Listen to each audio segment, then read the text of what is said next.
I mean, three-piece suit is the ultimate one I'd like to have, whether it be in tweed or, you know, city cloth.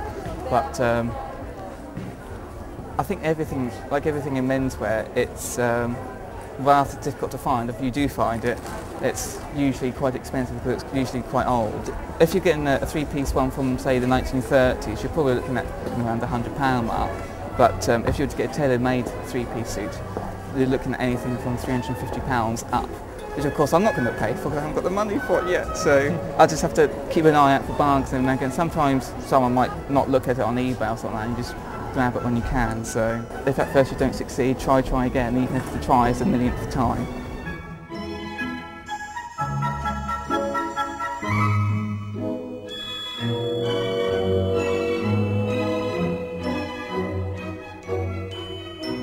I became involved in Chapism quite by accident, really. When I first came to the University of Lincoln in September 2004, like most universities, very few people know who you are, if any, and it's an opportunity for you to discover who you really are and what to dress the way you wish to be. Chap events usually centre around London because that's where the majority of chaps are. I mean, London is probably the most cosmopolitan city, not just in Britain but perhaps in the world.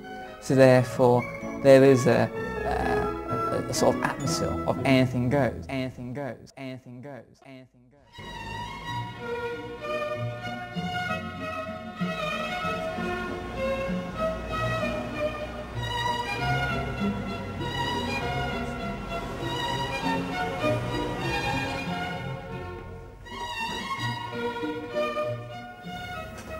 Hello, welcome to the New Sheridan Club.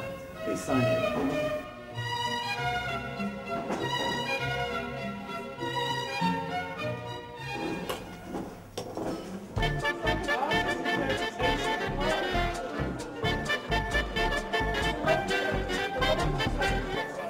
My name is Artemis Scarhart. I'm the treasurer of the New Sheridan Club. I originally got into Chapism through, I guess I saw the Chap magazine on the shelf a couple of times, but it came out quite irregularly. They had parties, but they were quite irregular. A part of me always enjoyed wearing a suit, enjoyed wearing a school uniform. I guess that's where it comes from, really. I think it appeals to something that some people feel is missing. Some people feel they don't want to go to nights where they think they're going to be started on. They don't want to go to nights where everyone is drinking lager. They don't want to go to nights where everybody thinks that someone is going to be looking down on how they're dressed. They want to go somewhere where they'll feel comfortable, they'll feel easy. There'll be a bit of elitism, but it'll mainly be about, I like his shirt, I wonder if I can get a shirt like that. My name is Eugenie Rhodes, and I'm from London. I'm Sean Longdon. I live in South London. I'm a historian. My name is Willow. I'm an artist model, and I come from all over the place. I'm a great romantic, and I love formality and beauty, and I don't find that so much in today's world. But when I come here, it's like Alice going through the looking glass. She's in a different universe. There's all these little notions that you should attempt to support the smaller scale industry. You know, the old style, the tailor, the shirt maker. I mean, my thing is British shoes. It sounds a bit newfangled, but an air of make, do and mend and recycling, and you know, not being quite such a consumer and throwing everything away once you bought it, that sort of thing.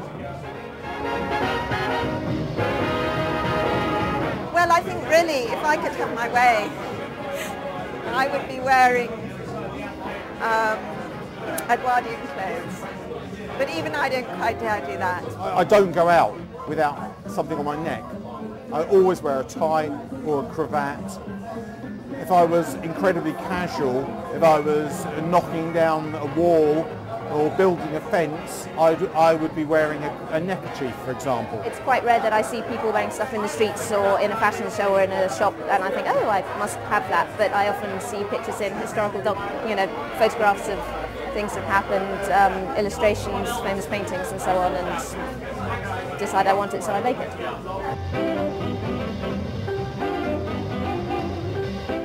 My name's Torquil Arbuthnot.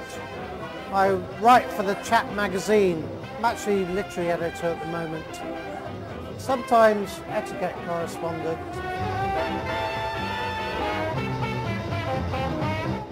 Since birth in 1895.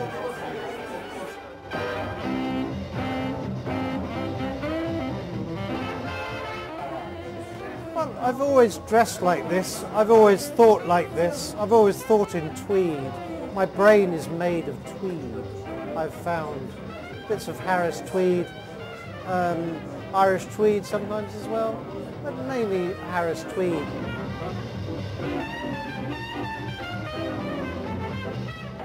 Oh, the Chap culture first started when the first caveman put on his bearskin and thought, I'll turn that slightly like that and make a little lapel. And since then, of course, we've progressed. I can describe it in 3 words. Dandyism, decadence, civility.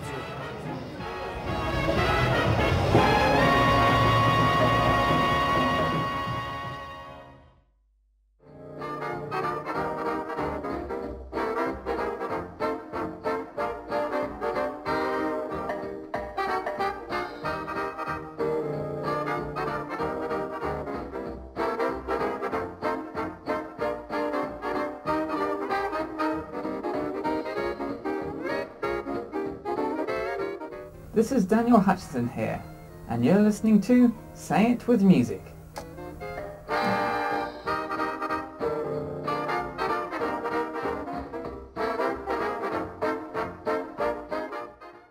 To me, with the modern music, it just seems repetitive and boring and no tune to it.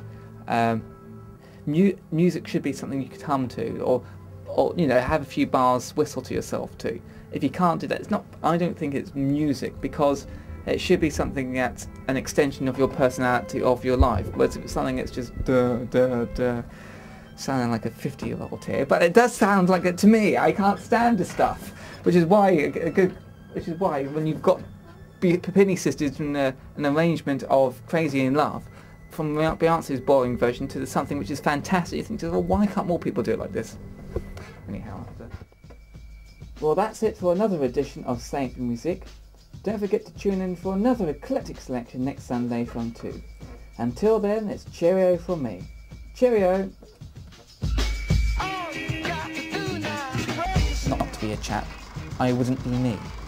It'd be a bit like me giving up, I don't know, being a man perhaps, or giving up being a British citizen, or it's that ingrained in me. I'm sure if you cut me in half, you'll find tweed inside me perhaps.